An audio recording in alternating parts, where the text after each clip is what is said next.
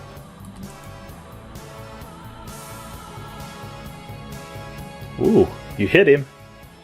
Nice. 6. I imagine this really epic scene with me just like, help me kill him, we must save them! Roll 3d6, he is grievously wounded. Let's see if you do an injury. Off with his head! Nope, no injuries. Damn. So, that's fine. Yeah, you hit him.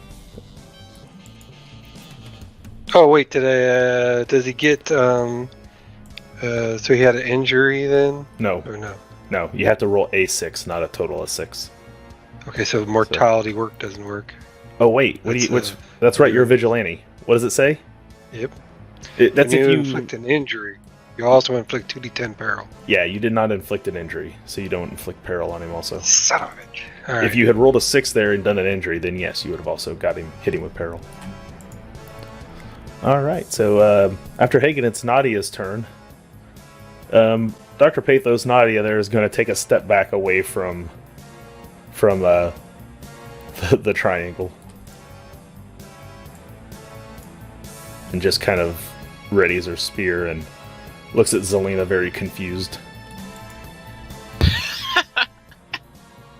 I'm sorry, I like being a team player, but this character is so self-serving, I just could not play him any differently.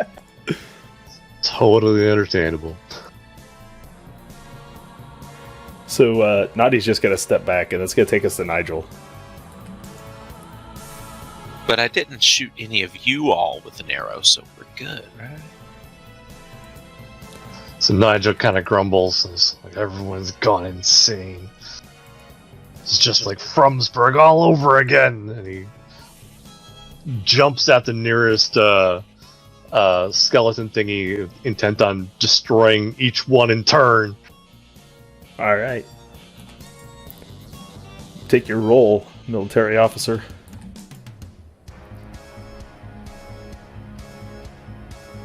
That's a hit. That's a good hit. You did 9. Do I need to add a cast die in there, or? No, these are undead. You actually can't injure them. So you did your damage there. Okay. Can I? So that's one action. I'd like to do a. Oh, what is it called? Litany of Hatred. No, the opposite one. The one that Inspiring helps words. people. Leadership. All right, just a second.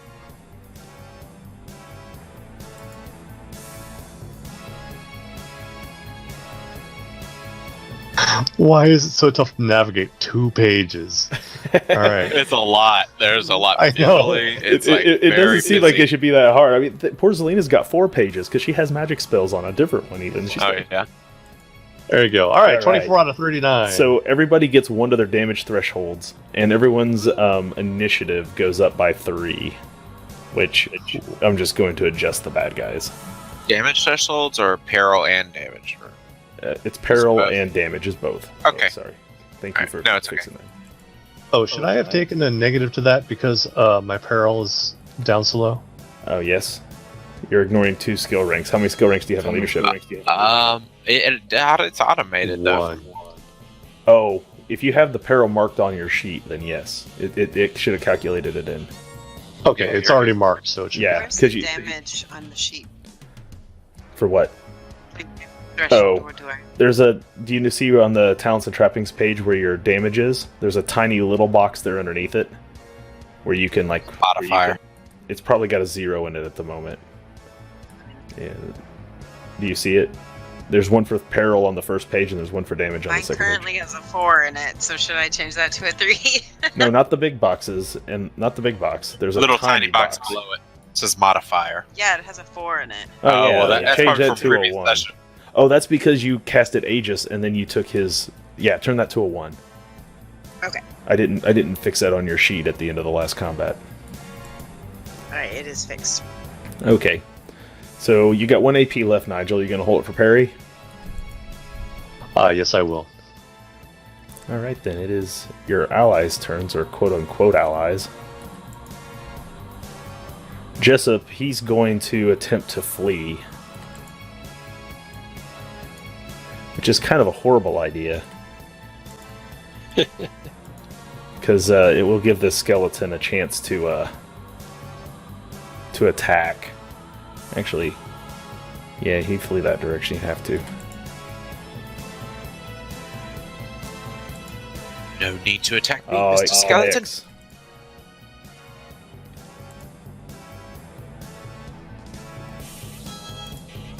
So, yeah, that's going to be enough to slay him. Ooh, cool, they did it for us. The skeleton runs him through. I'm gonna yell. I got him! I got him, Mr. Bird! Slew him right in front of me! Ha ha! You turn around and look, and the bird is like gone. Oh shit. And then I look back at the skeleton and just sort of let off an awkward smile. Hi, Mr. Skeleton. Your other 3 allies down there are pretty useless. Alice is trying to get away, but she's wreathed in the pink flame at the moment.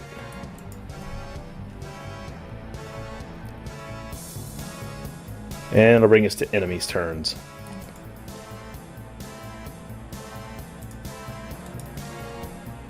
One hits on Meraki. No one hits. Oh, on that's a Meraki. 6.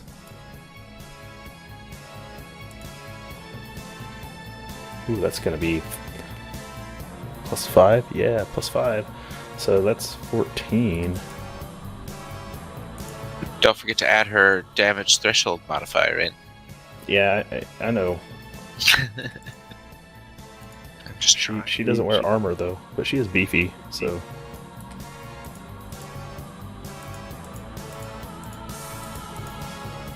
We get a little bit of a boost.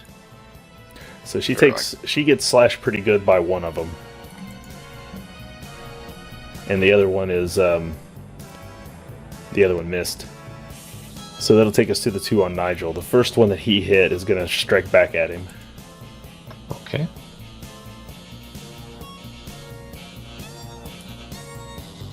And that is a critical fail.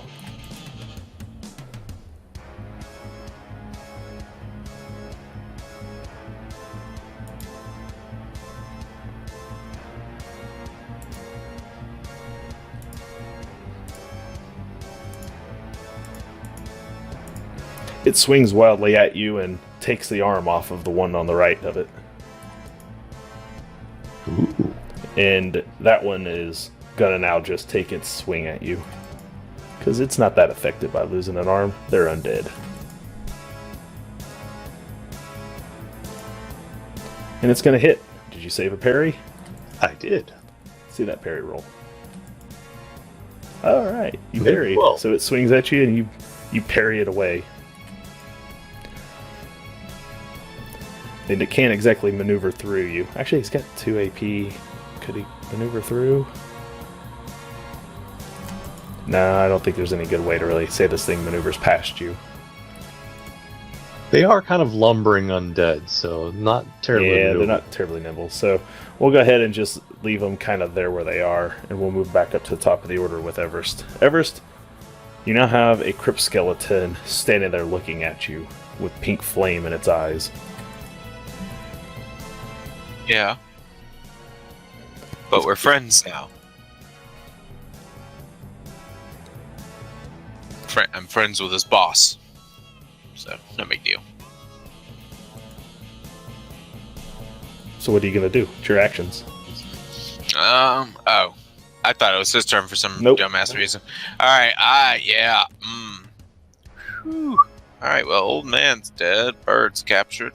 Well, I'm still scared of the bird. As far as I know, it's captured permanently, though, because I'm too dumb and magically to realize it. Am I engaged with this thing? At the moment, you are technically. Poop shoots. Okay, so I'm going to... Hold on. It's a 1 AP or 2 AP to run away without provoking it? It's 2 AP to maneuver. Okay, I'm going to 2 AP my way over here. And I'm going to 1 AP an arrow into it. Oh, you're gonna go ahead and shoot at it? Okay. Yeah, with my last AP. You threw your bow down. You'd have to spend 1 AP to pick your bow back up. Shh. So you can maneuver, but you won't be able to fire. I will, yes. Pick it up, maneuver, stand there. All right. The end. Zelina. Jeez. This pink flame appears inside your triangle. Oh no, they didn't. Get out my triangle. I need to do something to get the custodian on my side or something. And So it whispers to you, and only you can hear it. It's almost like it's inside your head. It says, "Very well done, child. What would you like for me? You have 1 minute." what does divine magic do? What is what? What does divine magic do? Divine magic means that you're a divine caster, Oh, and that that's you right. cannot take any arcane magics.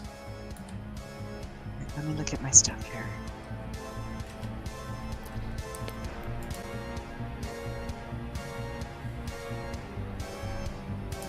I don't know what works and what would do anything.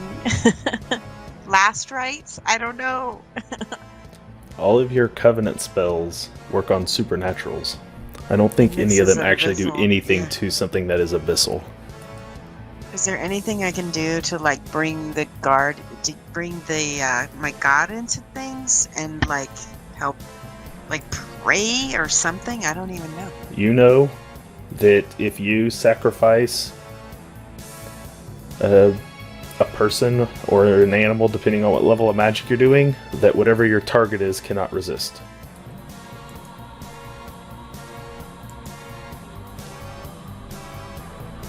Wait. So if I sacrifice, So if you have a spell that you want to cast on it, it'll break its hold on there, but it's going to be out in a minute anyway. right.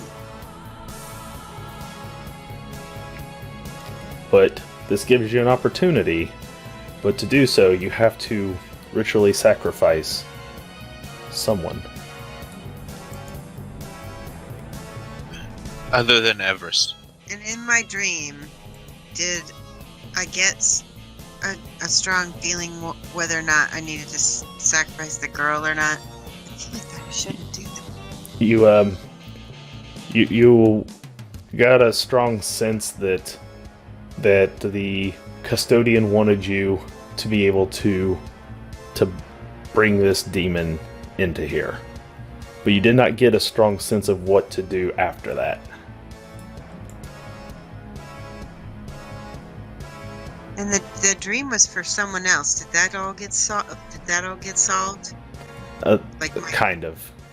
Okay, so I don't. You guys had kind of resolved the idea that you were to relay it to Dr. Pathos because she has eidetic memory and will not be able to forget it once you've told it to her. Because you were going to slowly forget what your dream was. Because that's how dreams work. Nobody remembers the entirety of their dream a few hours later.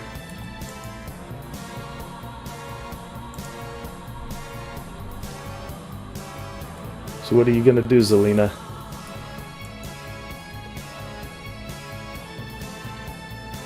The whole time Zelina's trying to think Everest has just been like complaining in her ear about how like he already fulfilled the deal with the bird. What did she do with it? And all this other stuff. Just running his mouth.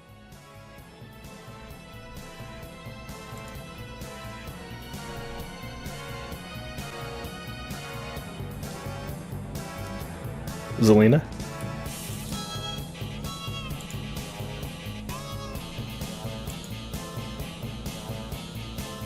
Maybe. So she really does not want to do any kind of dealings with the demon in the sacrament, in the temple to her god. That's like Sure. against her character. Oh, for sure. So I think that she would probably cast magic missile just out of desperation. Okay, so you're gonna let it break, but you're gonna hit it with a magic missile. Yeah. That'll be 1 AP. You can channel if you want to make it easier to cast, but it's already an easy cast because it's petty magic. So It's easy, not routine. routine. So what you then have to consider is, do you want it to get a chance to resist?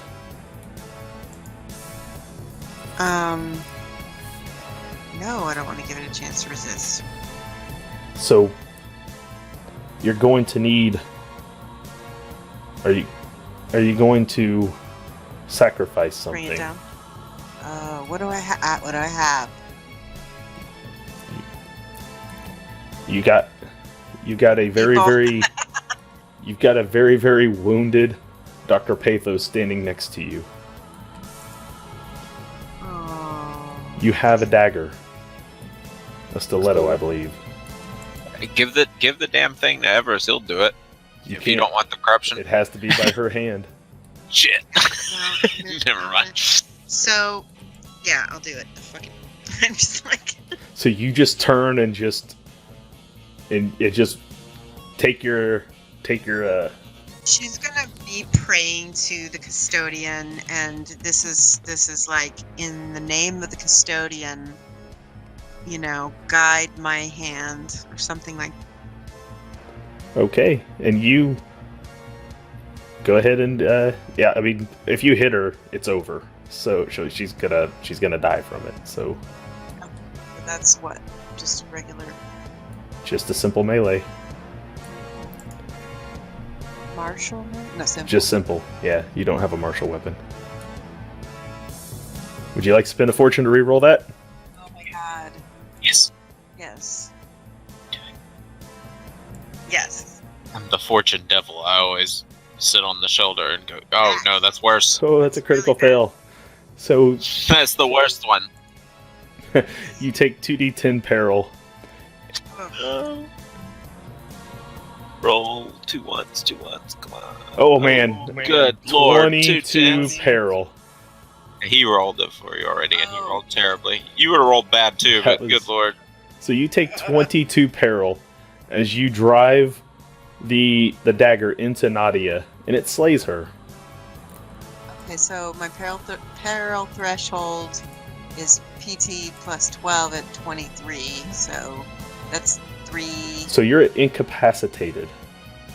Oh no. So you drive your dagger into Nadia, and she collapses. Dr. Pathos collapses to the ground, looking. Well, you can't tell she has a plague doctor mask on. You can't tell how she looks, but you get the cold, dead stare of the plague doctor's mask looking at you as she slumps to the ground and falls over, and you have your blood on her hands, and that's a solid 9 corruption, plus the other 9 for summoning a greater demon. So you're at 18 corruption on the night. Wow. And now you're incapacitated, so you cannot make the skill roll to cast magic missile. Nope. And the demon is going to take advantage of this. Your other ritual doesn't break because it's still there. You already made the skill roll for it. You cannot pass any more skill challenges. Okay. So, yeah, Lich, Dr. Pathos, Nadia, poor Nadia. I don't know if Georgie's watching. I haven't seen him in the chat yet, but He's gonna wake up, watch it later. he after told the me surgery. he told me that Nadia would try to sacrifice herself if possible. So it works out okay. He was planning on Nadia not making it out of this, so he'll be like, "Are you kidding me?" though when he sees how this went down. But, well, Georgie, you kind of got what you wanted. But, so Zelina kind of just goes catatonic. She's just standing there with the bloody dagger on her hand after killing Dr. Pathos, Nadia. And that'll end her turn. Meraki is still doing things that Meraki does best, killing things.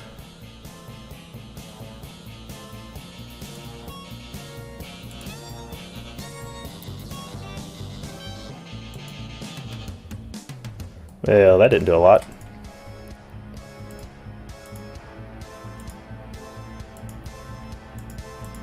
Alright. And her turn is done, so Hagen? Alright. Well, all of this has gone from bad to worse.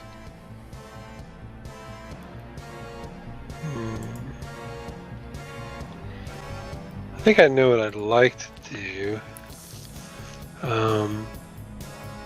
So is this thing still in this cage then? He's not gotten out, right? Yeah, he's still in the Okay. triangle. It's a triangle that she had to draw on the ground to put him in. And he appears like a small, like, fire that kind of crackles. Like the flames that he leaves everywhere else. He's kind of a disembodied voice when you hear it speak.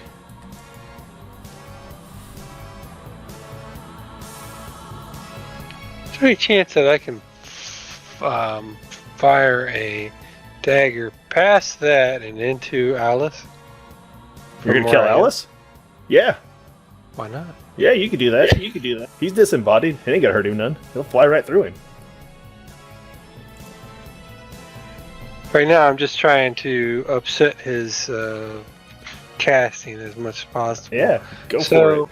I think that'll do it. I thought that killing Jessup would do it, but the damn thing wanted Jessup killed too. So maybe killing Alice will do it. So I'm going to roll for that. I'm going to Well- aim first and then roll. Okay. Honestly, Hagen and Everest are not above just killing every motherfucker in here if we need. All right. So Hagen, take your roll. We are ready. That's a right. Bring on the corruption. I'm going to do another roll for that. You gonna spend a fortune? Oh, damn, yes. I don't have any money to buy us any back, so It happens. All right. So make your reroll. oh, Critical failure. we are the worst. What? Say about Okay. bad. Let's take your peril. Like, yeah, you saved it all for this night. We are so bad. Oh, that's only 2 plus 2. That's 5. That's not bad. That may not even do peril to you. Okay, so you throw it and it hits the arm of the gravedigger, and you had yours anointed. So, but it doesn't hit bladed like it's going to actually do any damage, but it does knock Alice free. Yeah, that's what I was trying to do. And your blade falls to the ground. I am going to assume that I knew that probably wasn't his intention, but I'm going to try and play it off and just say a Yep. brief thing and say, wow, you are such a masterful knife thrower, Hagen. Well, thank you. Yeah, that's exactly what I was trying to do. I did a good job. Let's get out of here. Nigel, it's your turn. All right. So fortunately, he's very distracted. He knows that people are going insane behind him, but he doesn't know the full damage of what's going on. So he's going to continue. Jesus. He's going to continue players. fighting off these zombies. All right. It's the players that have gone insane, really, more than the characters, and it's influencing the characters' actions. So. Oh no! What That's a the critical fuck? fail. Let's What give you the some more peril. How many F-bombs are we allowed? 13 per more. stream? 13 more F-bombs? Okay, cool. That's only one more tick, but that's significant. You're down to 3 ranks ignored. You're not at incapacitated yet, right? Correct. In Dustin's defense, he did warn us for weeks that we were just coming here to die today, so... This is not how I thought it was going to go, but of course the players never do what you think they're going to do, right? So I mean, this has gone better than anything I could have written, that's for sure. Especially I feel like I feel like the plan was to have us go evil, and then we get to be the bad guys in the next campaign or whatever. But we threw that out the window. Right, so Everest turned on the party and killed one NPC that was trying to help, and then Hagen decided he was going to kill another NPC who was taken hostage by the big ghost, and instead accidentally hit the arm and freed it. And he's kind of now turning on the party. Zelina, in an attempt to try to cast a ritual or a magic spell that might damage this demon and end this whole thing, decided to ritually sacrifice another party member, Dr. Pathos. So she killed Dr. Pathos, but botched doing it and is now incapacitated and standing there catatonic with Dr. Pathos' blood all over her hands. And so one party member's killed another party member. The other two are turning on the party, but are botching it up so badly that everyone hasn't exactly noticed they've turned on the party yet. Exactly. So this is getting fucked up in ways I had not intended, but it's going well. So I've got a high enough fellowship to where I could just lie me and Hagen out of this situation if it comes down to it. So, so Nigel, you critically fail your swing. And you have 2 more AP. So you want to do a perilous stunt, or you want to try to take one down, or can I tackle one? You can do a takedown. Yeah, I'll do a takedown. Coordination. Coordination. It's under agility somewhere. I have no ranks in that. Yeah, that's okay. It's not a flip to fail one though, so you can just try it.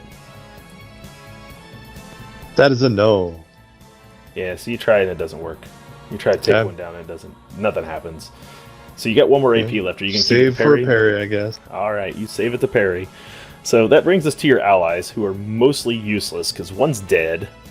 Alice is free, and so she's going to cast a magic missile at Milton. Because she's a magic user. And she hits him.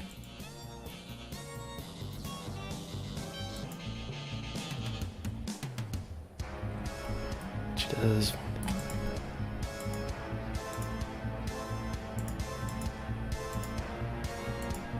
Alright, so she, after being freed by Hagen, she reaches back as you saw her do before, and she pulls from the aether and she unleashes this bolt of magic, and it hits the gravedigger and sends him spiraling backwards towards Nigel a bit.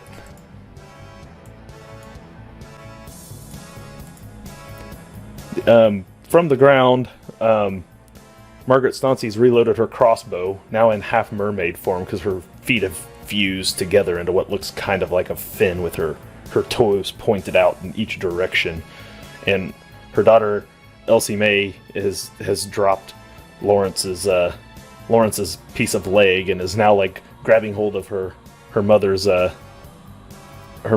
crossbow, and she takes it and she aims over at the gravedigger, and she fires a shot as well. She strikes. Yeah, she does. She hits him.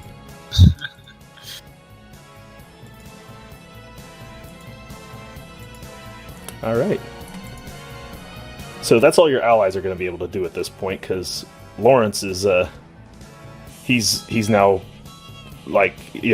his leg is missing from when the wretched one took his leg, and now his wife's legs are all fused together like a mermaid, and he's like, what the hell, this is ridiculous.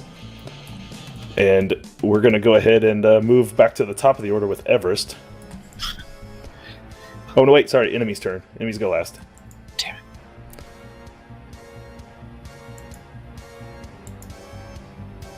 Ooh, both hit Meraki. She will try to parry one. And does she? Yes, she does.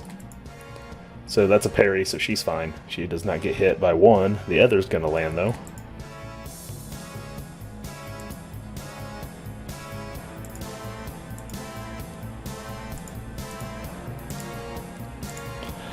Meraki takes another hit, and at this point she's going to fall back. She runs over and she picks up the girl. She says to her, "We have to get you out of here. They're too powerful. We must leave."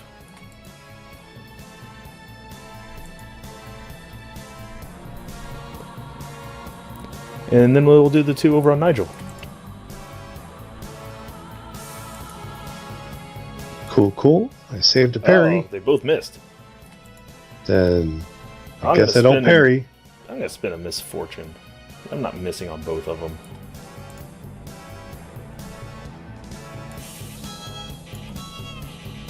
We're going to reroll both of those. Can you reroll both of them with one misfortune or one? I spent 2. Oh, okay. I'll be damned, they still missed anyway. They got a 55. 56 missed? They got a 55. And they can't hit with it. Nice. So it's... Alright, well, there you go. So they still miss, even after 2 fortune spendings. The other one at the top is going to raise its mortuary sword, and then it's going to charge Hagen. What? No way. Yeah. No way.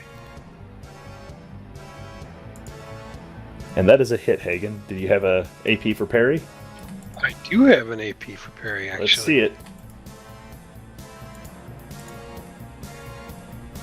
Oh, hold on. Air Laser's buying misfortune. I gotta move one back. Oh no. You said misfortune? Yeah, they're against you, apparently. Because you guys aren't doing a good enough job of killing each other, they decided that they also need to have to help kill you. So, oh, you successfully parry his charge. I like, jump around him and shit. Like, come on. All right, so that is, she said, "Ha, suck it, players." So thank you, Air Laser. We appreciate the bits. So that'll take us to the enemies are done. That takes us to Everest at the top of the order. All right. This crypt skeleton just charged Hagen. All right. I'm going to attempt to. I imagine my bow is just in my offhand, so I'm just going to try and, because I'm just holding it, not wielding it really. And I'm just going to whack this thing with the walking cane in my right hand. Okay, that's fine. Simple melee. You hit, and you did 7. Nice. 7 damage. Would you like to spend a fortune to explode it for more damage? Yeah, it was before Air Laser buys them all into misfortune, so yeah, let's do it.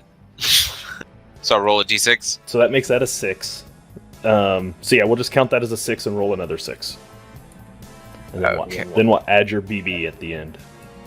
Okay, so that's 2. So that's going to be 6. So that's a 9 plus this other d. All right, 14 damage. That's 2 levels. All right, so he can't be injured because he's undead. Sorry about your luck. Okay. And I have 2 left, so I am going to. Let me see my skills real quick. I am going to roll a leadership and try and do inspiring words on everyone. Okay.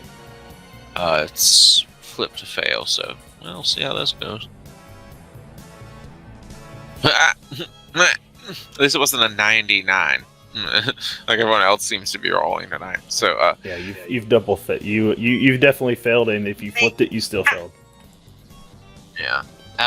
Okay, and I have 1 AP left. I'm gonna save for parry or dodge or whatever. Okay. I need it. So that takes us to Zelina. Zelina, you're standing there incapacitated. There's nothing I can do at that point, is there? Technically, no. But in your head, you hear a voice. I'm praying. Help me. Custodian, oh please help. You hear it say, "Accept my gifts."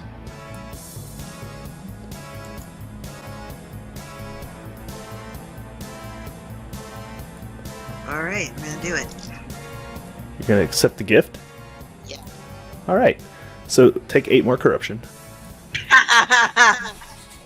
Yeah. It's 8 plus 18. That's 26. Oh my god. Roll a D100. Okay.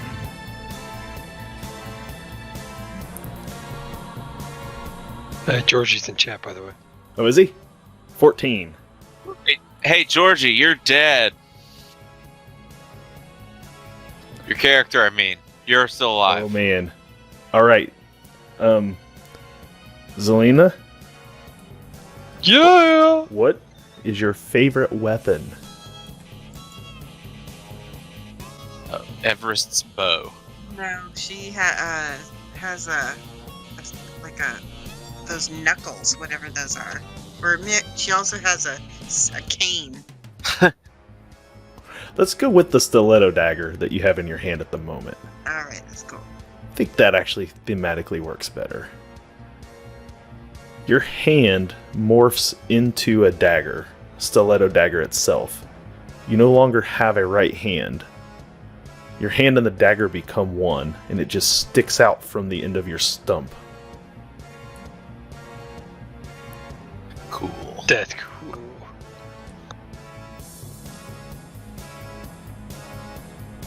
You have been given the gift of brutality.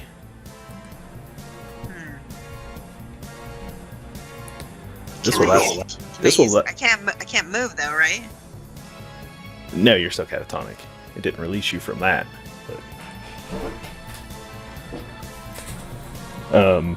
for your second AP, I will let you make a resolve to return 1 level of peril back up to 3 ranks ignored. Okay.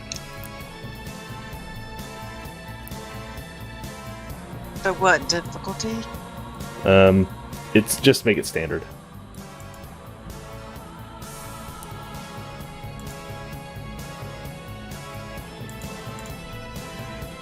Where is resolve under? Wait. Oh, Georgie bought all the fortune back. There we go. I got a 15.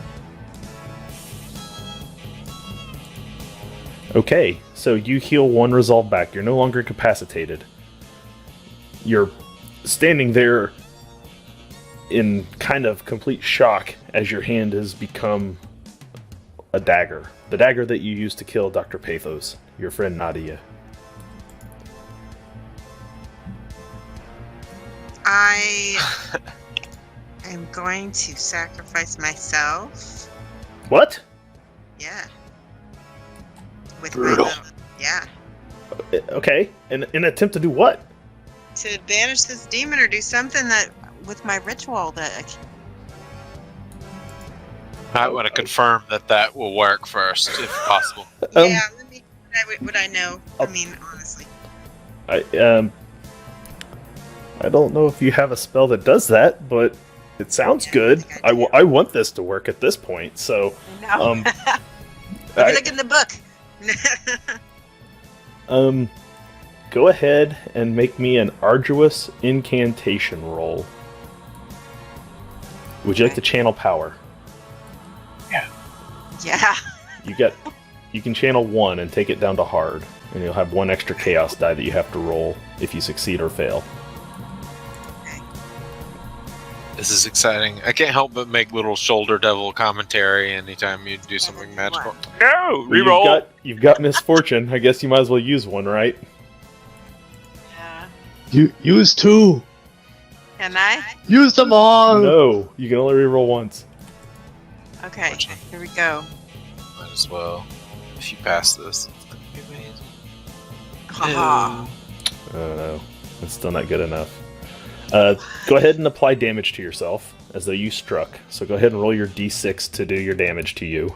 This is so brutal. Content warning. So- Self-inflicted stab wound. Yeah, self-inflicted stab wounds here. As you jam it into your stomach, you take what is that? 3 plus whatever your combat bonus is. So apply that as damage to yourself. It's probably at least 1 level. You're not dead yet, because obviously. So what did I went back up to. Yeah. I lost 3 levels. That's just ignoring the skill ranks. Oh, okay. So I'm still at incapacitated, but no, I'm not. Am I? No, you're at ignore skill 3 skill ranks. You're not going to get any. You didn't have any extra bonuses anyway, but it's. Oh, okay. So then. So you do damage to yourself, but you're not dead. Okay. So you can take a wound level. So that's probably only enough to put you down 1. Yeah, lightly wounded. So yeah, you're lightly wounded, which there's no injuries from lightly wounded, but you did lightly wound Okay. yourself this round. We'll see how much if you continue to kill yourself next round. As we go to Meraki. Meraki, seeing this insanity go on, grabs Elsie Mae Stancy and is going to spend her other 2 AP to try to move past Zelina, Hagen, and the group and get the girl out.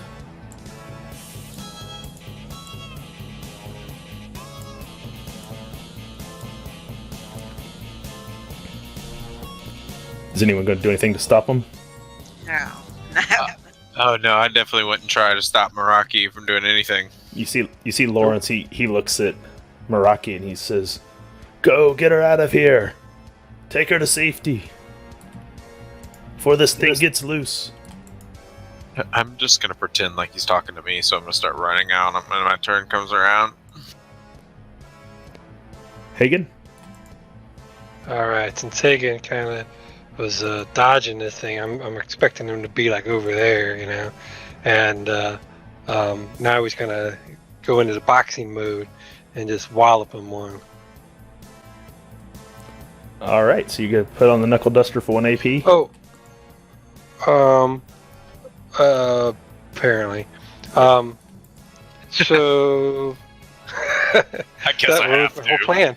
I know, AP's you can spend Come on, it, you can have hey, the knuckle duster you on can and spend use no, you can't, not while you're throwing your daggers. You have to have your fingers ready to go. But what you can do is you can spend a fortune point for an extra AP. Do that. There's no tomorrow. Yep, Literally. All right, because I'm gonna shit, this guy's probably gonna die no matter what. I wanted to try to do a cool disarm on him, and then obviously hit him. Okay, so alright. Go ahead and attempt your disarm. What do I roll? Just my Coordination usual? test, It's and they coordination resist test. coordination. And he resists coordination.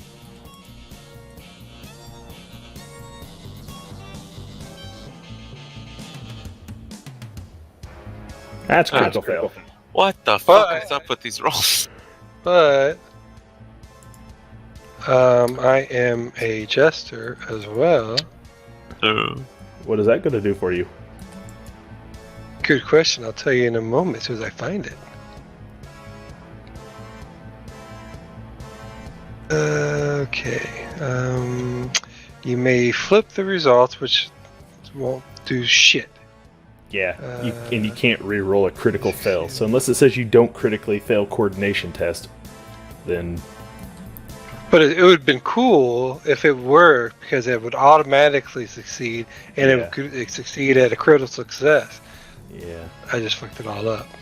So you go to disarm him, and you end up just disarming yourself, and you lose your throwing knife.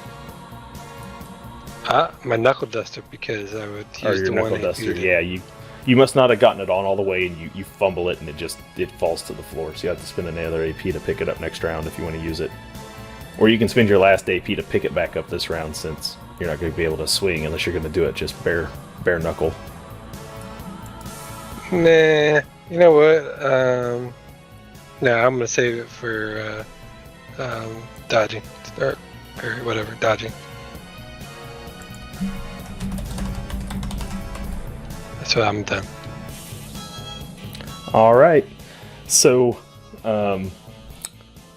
Nigel? Yes. Such a cluster. All right. Nigel's attempting to assess what's going on behind him. is it safe to assume that I've realized that people are trying to flee now? There's you see Meraki runs out with the girl. You see Hagen and Everest are fighting some skeleton up there. Zelina is standing there. Her hand has become like a stiletto dagger. Pathos is dead. There's the other two are helpless in the corner. Is the bird creature is still in its Yeah, cage? it's still there. You don't see it. It's just a pink flame in there, but it's got kind of like the disembodied voice thing going on. And currently, the only person that can make a deal with it is Zelina, right? She's the only one who's tried talking to it.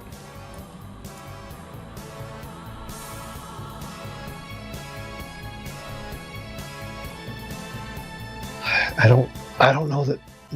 I'm not having any brainstorms, and I don't think Nigel would either. He's very much a direct, hands-on kind of guy. I mean, if there's one thing you know as a military officer, sometimes you just have to take the head off the snake. yep. My weapons have been blessed, right? Yeah, that's why Right, they're working. okay. Otherwise they wouldn't be working on these undead. Okay. I think I'm going to go ahead and if I attack it now, it breaks the thing though. So Yeah, Do it. fuck. you may not be able to do much about it, but you know. All right. You know what? I'm going to go ahead and turn around and sidestep over here, and to attack the ghost guy. All Because he right. seems to be the one that has a deal with this thing. So you spend Already. 2 AP to move, right? Right. It actually costs you. You have the false foot, don't you? Right. This means I can't charge. Right. You can't I charge. can still move, but I can't charge. Doesn't it cost you 1 extra AP for maneuver? Let me double check. I believe it does. I know, because it's the same thing that Leland has on Vigo, the character where he plays tomorrow. Yeah. I'm pretty sure movement costs you 1 extra AP for maneuver. Better. Okay, that leaves me with 1 then. That leaves you with 0, but you have to spend a fortune to get an AP to attack. I will spend a fortune to get an AP to attack because I got to do something. No tomorrow. Go for it.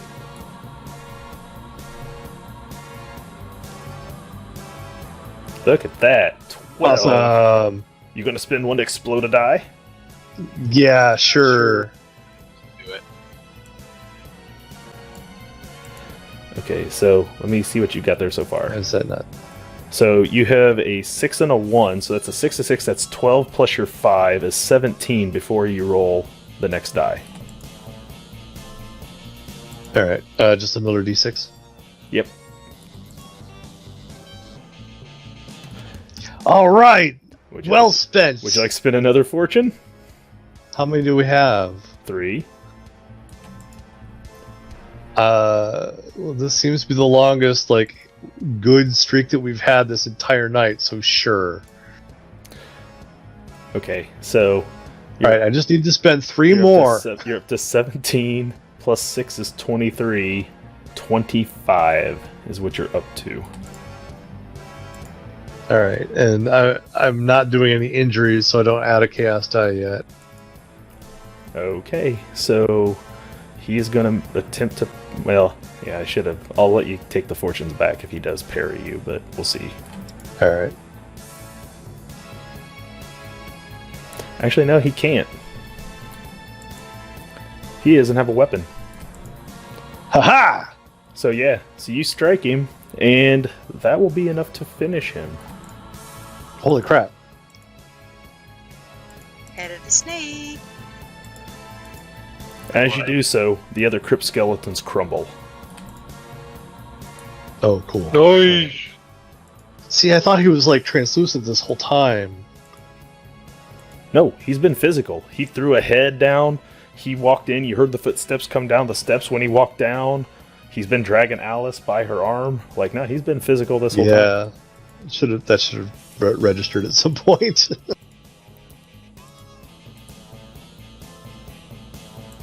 It's all good. This whole fight's been just one giant debacle.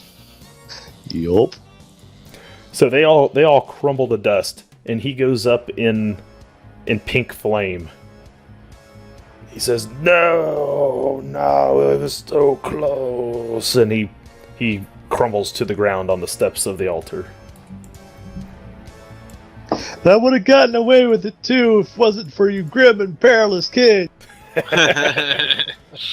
Nigel, Order the that night. is your turn is done, so that'll take us to your allies.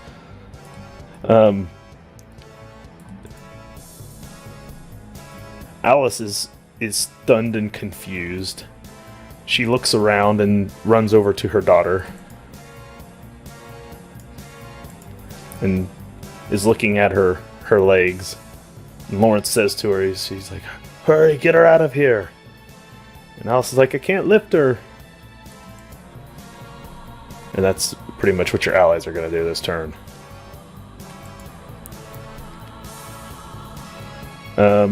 Enemies. Well, only the bird is left, and he's still stuck for a minute, which is, like several combat rounds. There's no other enemies on the map, unless anyone is attempting to. Let's go to the top of the order. Let's just go back to Everest. Everest, it is your turn. Zelina stabbed herself.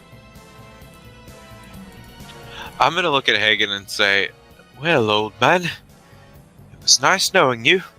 And I'm just gonna use every single action Did point I Georgie have. just buy more fortune? He did. You guys Yes, got all your he did. fortune back. Sweet. Well, I'm gonna Yay. use one of those fortune to give myself an extra AP, and then I'm gonna use all 4 of those AP to move as far and as fast as possible I can away from this. So you're entire turn. fleeing. Yes, the entire situation. Just I will give you escape for the moment. So you can go ahead and move yourself out of the temple. You are running as fast as you can. Meraki's already going to be gone.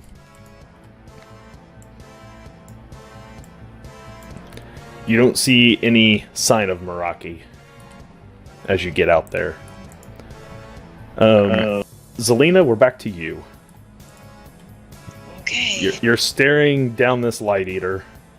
Your hand has become a dagger. You've stabbed yourself, which hurt like hell. Right. Take 3 more corruption for self-mutilation. Ah, Oh, girl, why'd you do that? okay. Uh, She's probably going to keep trying it because she just doesn't know what else to do. And she feels like a sacrifice will help give her god power, and maybe it will have extra sacrifice because she's the one doing it. All right. So how much power do you want to channel this turn? all of it. You can spend up to 2 without spending fortune. Yeah, let's do 2. So that brings it down to challenging. Okay. I'm the official representative of your god, so if you hear me whispering in the background, just go with it. And then incantation? Yeah. Do it. 34. You fail. Would you like to re-roll with a fortune point? Ah! Yes. This is so hard. Yeah. It's because you're in so much peril. You're not getting your skills. That's a critical fail. Oh my god, is his mic reverbed even? Oh man. Guys, somebody help me. You heal yourself, Okay, so mysteriously. let's have some fun with this. Okay, first off, you need to roll 3d6 for chaos manifestations. And let's see how many 6s you get.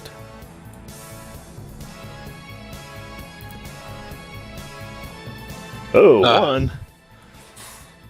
Now you're a seal. The chaos. Let's see. No, that's the taints of chaos. This is the chaos manifestations. Okay, cool.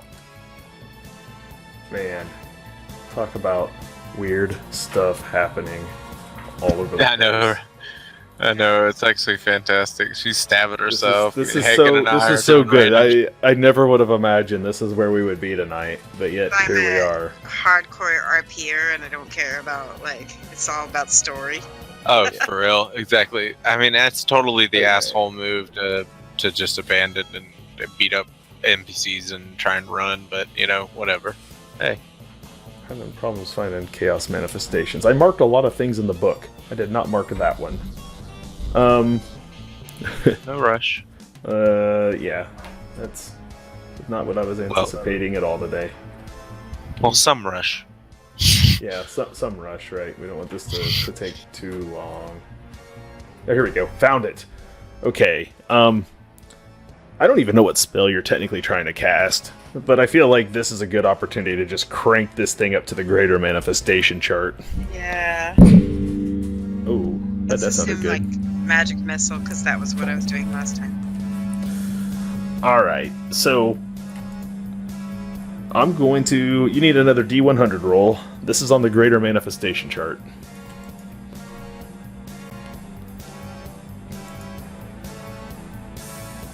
$81.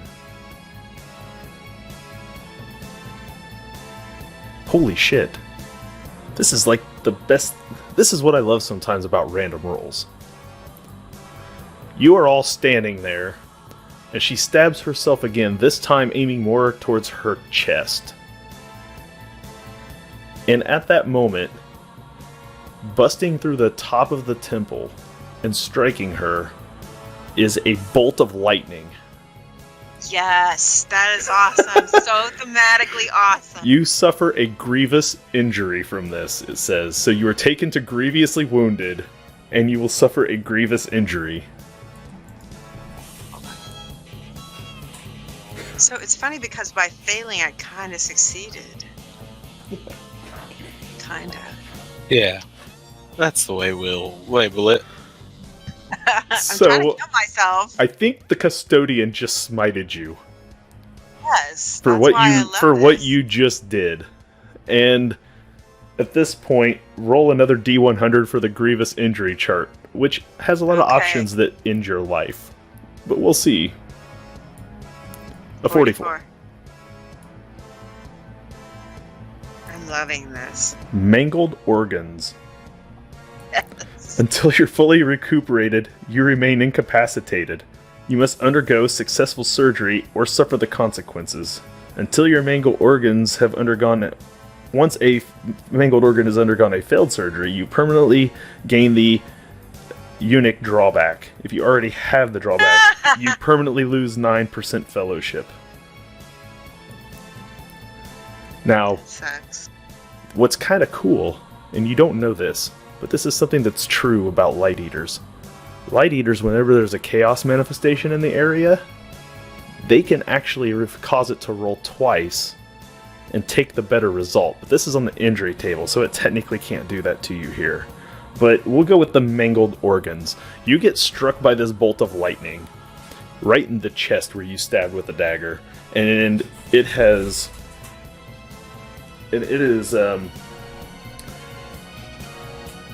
you feel it course all the way down through you down into your legs, upon which many of your internal organs have been fused together.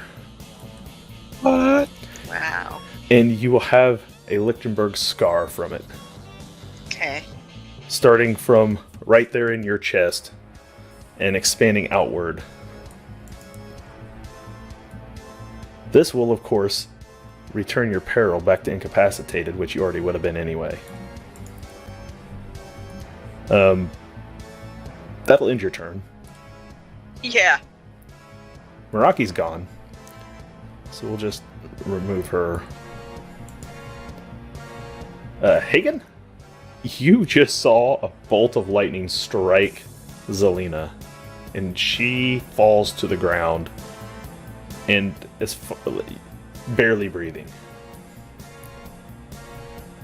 So he kind of sees all that and goes, ah! And kind of stumbles back and almost falls over Jessup and back to the door back here. And at this point, he's probably like, screw this, all this, and he takes off as well. Spinning whatever. You're spinning your AP to flee as well. Yep. All right, so I'll let you go ahead and move on out the temple as well. Hagen is still of a good age where he can enjoy life. He doesn't need to just throw it away. All right. So, Nigel, Poor Nigel. you saw that happen, and there's still a flame inside of a triangle.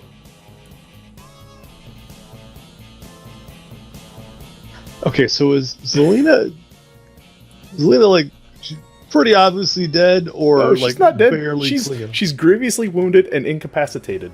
She's just failing Oh, my miserably Lord. and attempting to save the day single-handedly. Technically, because she suffered an injury and she's not wearing armor, she begins to bleed out. What is your BB, Zelina? My BB, where's that? Your brawn bonus, the big number in the box next to your brawn score. Hold on. That's on skills and attributes or talents? That's on the Skills and first page. attributes. Yeah, skills and attributes. Second stat, it's the number to the right of like the 40 And something. then there's a 4 in the So 4. power box. You have 4 rounds until you bleed to death, unless someone bandages you. Yeah. Okay. Now, Nigel, Dr. Pathos' dead body's laying there and has bandages on it that you could use to All right. bandage if you wanted to. Do I see these characters? There's these two off in the corner here. Are Yeah. they doing anything? Well, Alice is trying to pick her daughter up, but is not physically strong enough to really carry her out. And Lawrence is telling Alice to get Margaret out of there because he's lost a leg and he's trying to slowly start pull himself towards the door as well. He's wearing brigandine armor and he's heavy. He can't. No one can move him. Maybe you could if you wanted to help him out, but All right. you don't know how long that triangle's gonna last either, though. Well, I got a minute. a Yeah, minute from whenever we started fighting. yeah. All right, I'm gonna run up here and I'm gonna try to grab some bandages from doctor's body. That's 1 AP. That's fine. You can do that. Okay, and then I'm going to address the creature in the triangle. Yeah. I'm gonna say, "You foul god thing. Your cultist is dead. You have no reason to be here. What sort of deal do you need to just be gone and never come back?" It doesn't look at you. It's a disembodied voice, but you hear it in your head. It says, "I've come to watch the world burn in the name of the Prince of Change."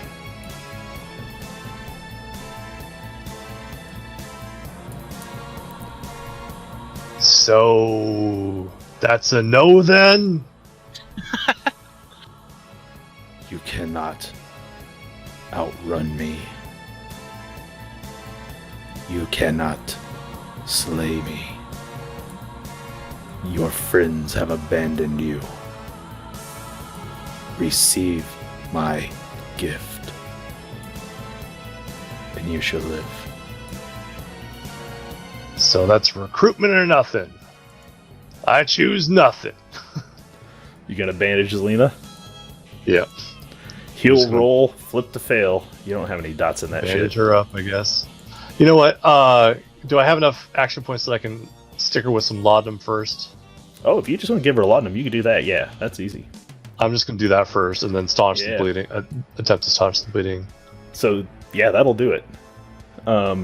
Actually, yeah, not technically, it doesn't. It does heal a wound. So you go from grievously wounded to seriously wounded. No, actually, you can't do that either because you have to heal. You have to You have to perform surgery to fix her wounds. That's what it says here. So it's going to require surgical tools, which you technically don't have, but I'm going to let you try this anyway, because fuck it, there's no tomorrow. So you're going to have to attempt to, like, fix her wounds so that you can pour laudanum down her and it will heal. Otherwise, it will heal incorrectly and may kill her. So you have to make the heal check.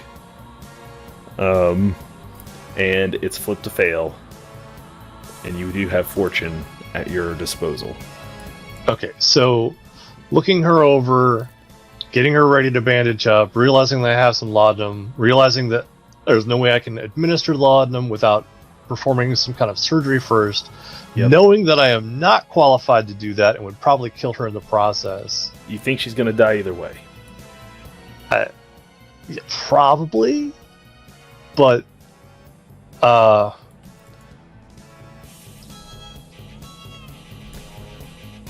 Hey, I know that she... Make a folklore roll.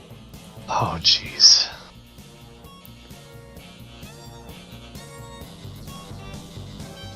Hey, Jay Bruce, thank you for the raid. Hope you had a good time playing some Starfinder tonight.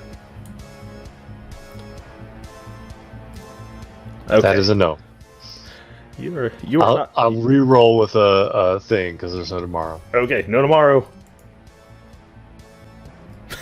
Critical fail.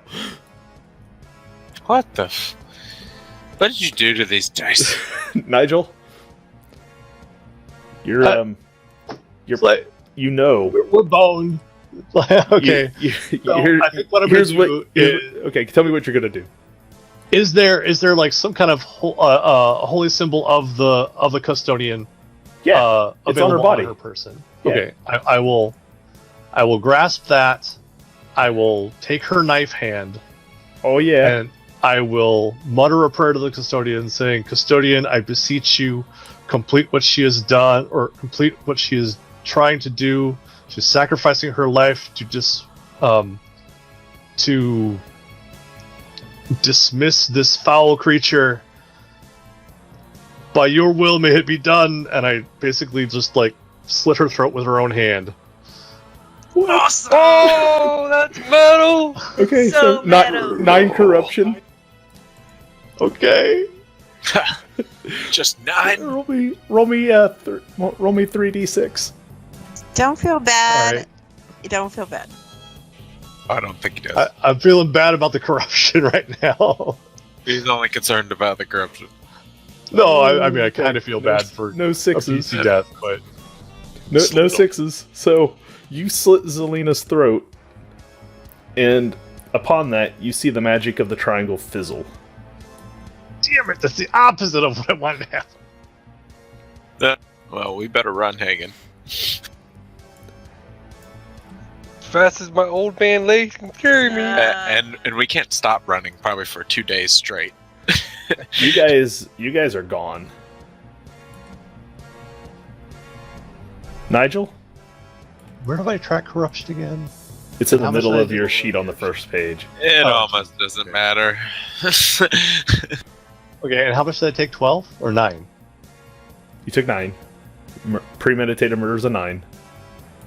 Right. Yeah. So. But for the good of mankind. I'm just kidding. I'm such a moral relativist that it would be so hard for me to run. You got the game. Alice Brown looks over there and is like, now what do we do? Run! I can't leave my daughter here. I'll pick whichever one of them up is, or whichever one of them is not mobile. I'll pick them up and we'll start Okay. getting out of there. So you guys Hobbling. try making a run for it, and you get up there to the entrance of the temple.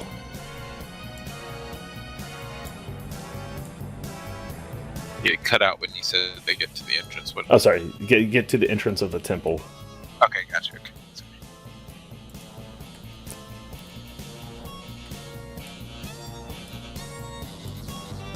You guys leave poor Lawrence Stancy behind. Eh. And once They're all dead in there. you get to the entrance and you see it standing there. And for the first time, you see it in its true form. Peril.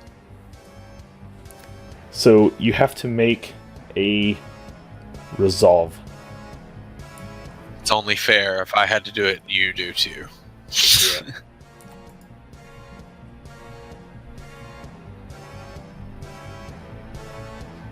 So Nigel, I guess, make a resolve check. Oh, there we go. Oh, that's not a pass. That's no good. This thing invokes terror. That is 14. Peril.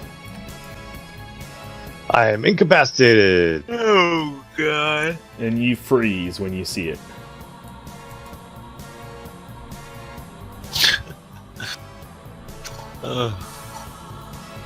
You walk out and you see it standing there. It stands on one leg like a flamingo with its large taloned foot just in a position looking like it might lash out with its strike.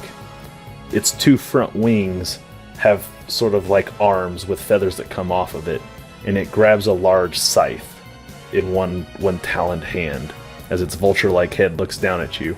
Its tail feathers fan out the way a peacock does. Each feather of the tail has an eye in it that blinks, and the eyeball in it moves around looking.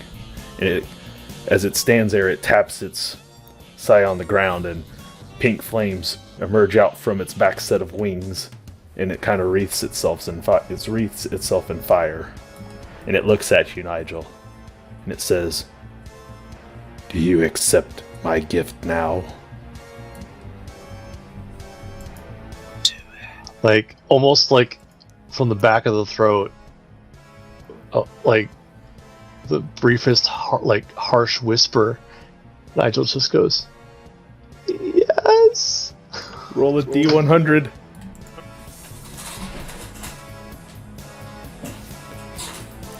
Eight. An 8 is great. Changer of the ways. You must re-roll every primary attribute.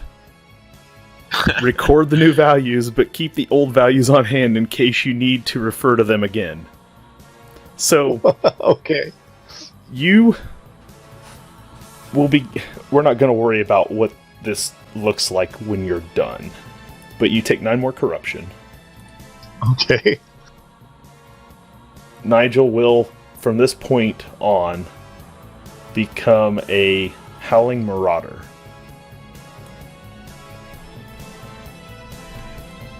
A minion, Oh, that's cool. A minion. Woohoo?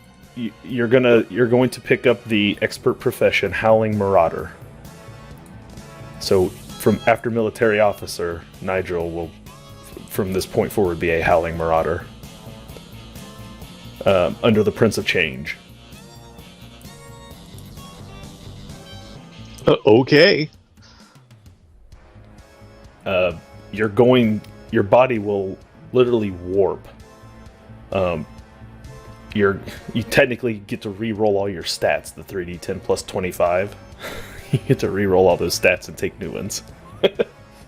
Do I become Basically, just you're still a a half gnome. flamingo man? You're still a gnome. I imagine your appearance just completely changes, become a totally different person or something. Roll with that roll case. 3d6 for taints of chaos and see how many 6s you get. That was your gift from the Prince of Change. Oh, you got one. 1, 6. Nice.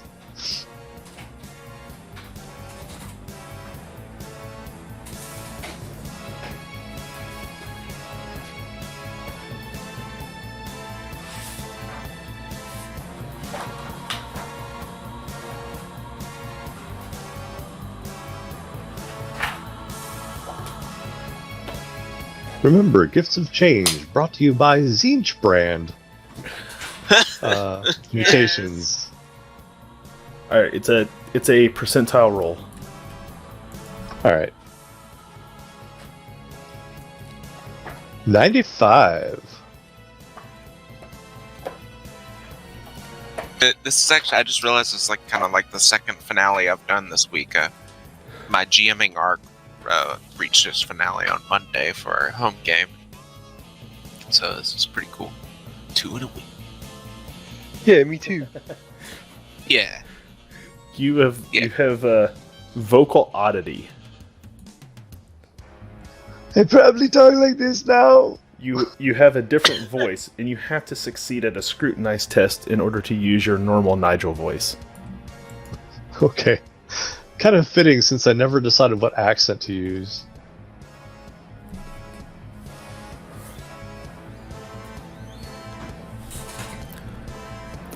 So you find that your new voice, you kind of squawk like a bird. Your feet are going to become taloned. Nigel wants to murder. Ah. And Alice, she just turns around with Margaret and ducks back down inside the temple. The bird looks at you, says, "Go ahead and finish it."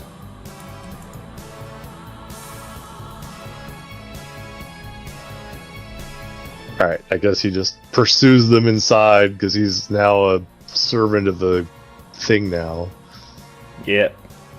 He And I won't becomes even make you Nigel roll Murderbird. these. We'll just say that this is how this is going to end. Okay.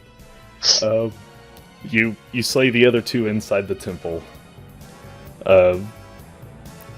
And emerge as a howling marauder. And the Light Eater takes off back up into the sky. Skeksis? We're bringing Skeksis back. Make a... I'll just give it to you, because somebody needs to figure this out. You walk back down into the temple. You feel as though something's kind of calling to you. Oh, I know why. You had to go down there to kill Lawrence Stauncy. He's still alive down there. Almost forgot about him. Oh, right, yeah. Whoops. So you go down there and you got this just crazed look in your eyes, and he's like, "Oh fuck." He just tosses his mortuary sword aside. He looks at you, and the last thing he says is you raise your mortuary sword to put him in. He's like, "Of all of them, I never thought it'd be you." And you just go ahead and just take his head clean off. You wander into the room that you had been fighting over there against to the side, and wander around the corner, and you see something that looks like a faint blue glow coming up through cracks in the floor. Oh, could we have just trapped it in a different circle or something?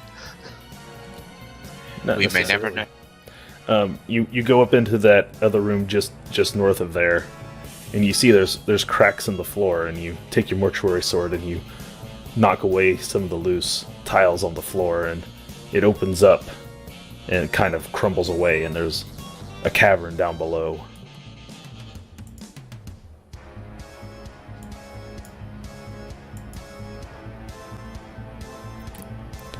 And you see down there these glowing stones of various different colors. And you don't know much, but you can feel power just emanating from them.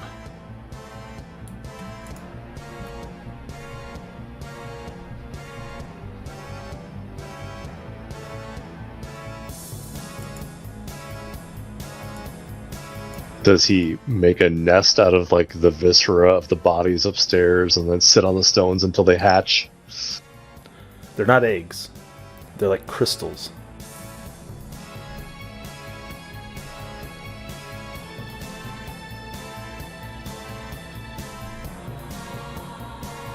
Make a folklore roll. This will be standard.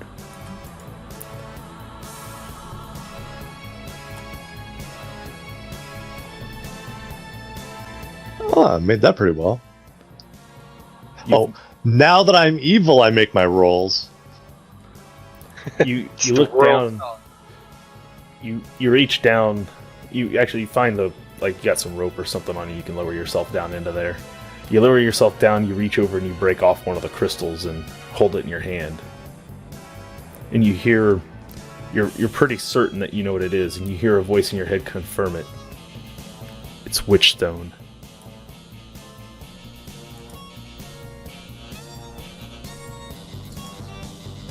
I don't know what that means.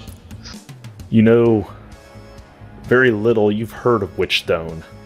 You know that the sorcerer in Frumsburg had heavily valued it. And one of the reasons why he tried to take and eat all of the other gnomes and the other people in Fromsburg was because he believed that gnomes were created from witchstone. You don't know what all it can do, but you know that it's incredibly potently like physical manifestations of the aether itself. It's like holding mana in your hand.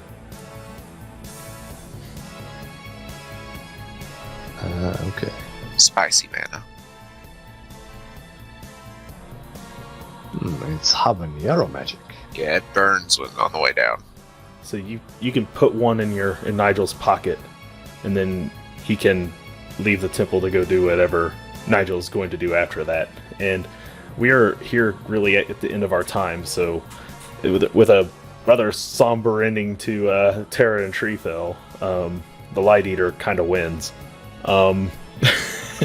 Cool. Give us a good think. description on what that looks like. So here's your goal.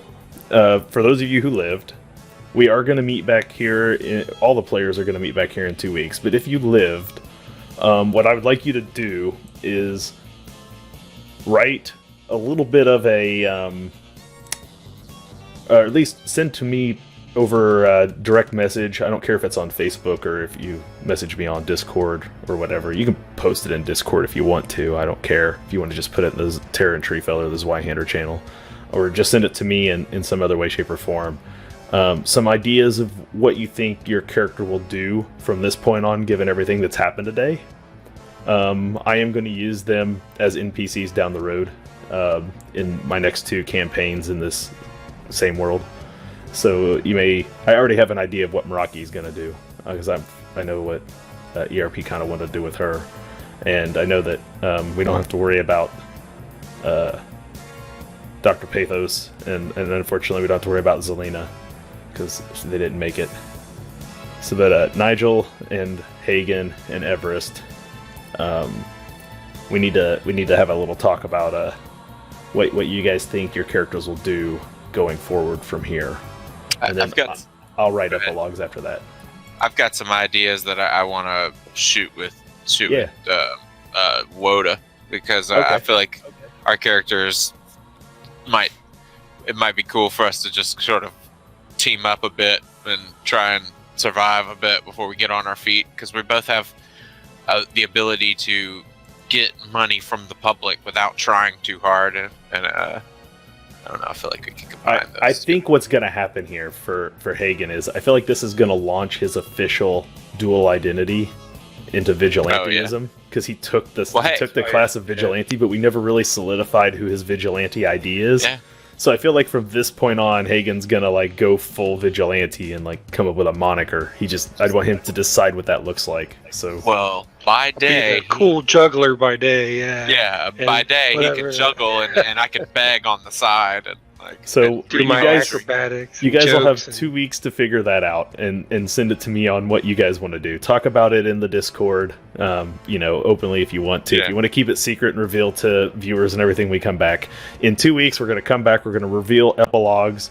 We're going to take some time to just talk about the mechanics of Zweihander, things you liked, you didn't like, how you really felt about just the game itself. We're going to talk a little bit about the actual story and the setting and everything that I put together here for Terra and Treefell, so you can give me some honest feedback and like parts of the story that made sense, or if there's things that didn't make sense, like we can just kind of hash all that out and talk about it a bit. And I'll even spend a little time taking some questions from the chat for you guys, the players, so on and so forth, and we'll just have some fun with it in 2 weeks. It won't probably go the entire normal 3 hours, but we will still meet at 9, just the regular normal time. Sounds good. Do an hour or a little longer, however long it takes, just to kind of get through some questions and some talk about it.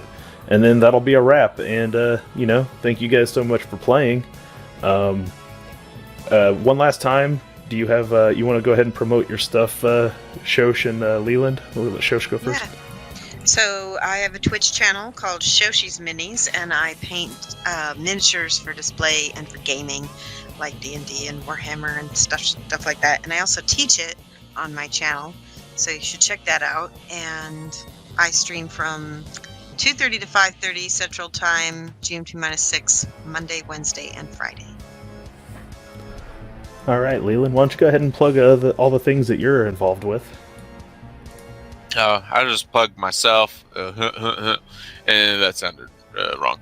Anyway, I will promote myself, and then just one of the streams that I'm on for now. Once May rolls around, then I can start promoting the other two that I'm going to be on. But for now, I am Leland /Leopold the Just. You can find me on Twitter, Instagram, and Facebook. I post a lot of memes, retweet cool stuff in the tabletop RPG community, post silly tweets, whatever. Lots of different things. I'm a social media consultant for Zombie Orpheus, the film company, Fantasy Grounds, the virtual tabletop company, and Audio Dungeon, which is a actual play D&D podcast/stream. You can find them on Wednesdays at 7:30 Central on Facebook, Twitch, YouTube, and Mixer. I have simulcast all over the place. And you can find out the links to that at theaudiodungeon.com. And later that night, while they're still playing, you can find me if you want to dip out of their game and come and watch me play, which is what you totally should do. Around 9 p.m. Central is what I'm playing on Dark Galaxies Gaming. We're playing Ghosts of Salt Marsh, and we're taking a lot of the published stuff in Ghosts of Salt Marsh and mixing a bunch of cool random encounter sandbox type stuff in between. We're playing I'm playing a little goblin pirate that I'm having a blast doing, which is surprisingly doesn't sound like my old goblin character Bazio. I managed to create a whole new goblin voice. Man. Yeah, Bazio is still my favorite goblin. I know, he's so nice compared to this guy. This guy's the worst. This guy's more like Vinswick in our Sunday game on when I used to play on the little gnome guy and Zweihander. But anyway, sorry, that was a whole hell of a lot. But anyway, I super enjoyed this. So yeah, this is awesome. Great finale. What he didn't tell you is tomorrow night, me and Leland are playing Enemy Within on Zweihander RPG, where he will be Vigo and I will be Miguel the Battle Nun. And there's going to be combat, and I'm at a fate point, so it could be a Night Miguel tomorrow. We'll have to see how it goes. There's going to be some singing. Yeah, there's going to be singing. Send me some lyrics so we can sing on I already have them written out. It's just a simple hymn that he sings every time. Well, send them to me so I can, and I'm going to do backup vocals in a deep voice. You want to hear it in my halfling voice? I'll do it for you right now. Sure, do it. Right, sing along. He's a nun to the steward, the god of war. And so he, when he goes into battle, he sings this little hymn. He says, "Oh, blessed be thy battlemancer. Oh, lend thy strength to me. My cudgel swings true for your glory, and all the world to see." And then he hits people really hard as a tiny little 3-foot halfling with a cudgel. Man, really I totally did backup vocals, but forgot Push to Talk was on. So. Oh, man. So, sucks. Right. But I'm ready. So that's his little hymn that he does when he goes into battle, and he has magic. He's a caster like Zelina, so he can actually buff other members of the party, but he won't do it unless they sing the hymn to the Battlemancer. So yeah, which is what I'm prepped for. So if they want the cool buffs, they have to sing. Yeah, my character's an old apothecary guy who's surprisingly effective with a stick. I don't know. I've killed quite a few people with that thing. I'm going to see how it goes. Tomorrow night, 10 p.m. on Zweihander RPG, you'll find us reprising our roles there, playing the Warhammer Fantasy Path, the epic, legendary Warhammer Fantasy Path, Enemy Within. So you find us 10 p.m. there tomorrow. That's it for this weekend. Monday night, of course, back here 10 p.m. for the Wisdom Check. Me and Jeff will be here with Indigo Chameleon and her husband, the Scribe.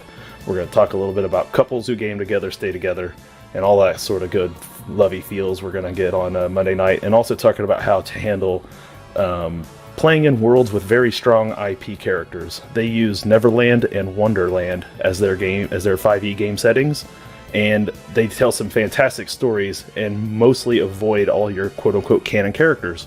So we're going to talk a little bit about how they approach those things, because a lot of people out there have problems telling stories in things like Lord of the Rings or Star Wars because they're so main character driven. So we're going to talk to them how they work around having those, how they work around in those worlds and avoid the canon issues. So we're going to have little talks about that on Monday. It'll be a good time. So that's 10 p.m. here. That's the only other thing I'm going to plug for tonight, other than to just check out Air Laser. Our mod, she's awesome. She is in here throwing down. Thank you again, Jay Bruce, for the raid. Thanks again to my players. I put together a little special outro here for the end. So everyone sit back, enjoy the little outro, and we will catch you in 2 weeks for the wrap-up show. Cool, thanks.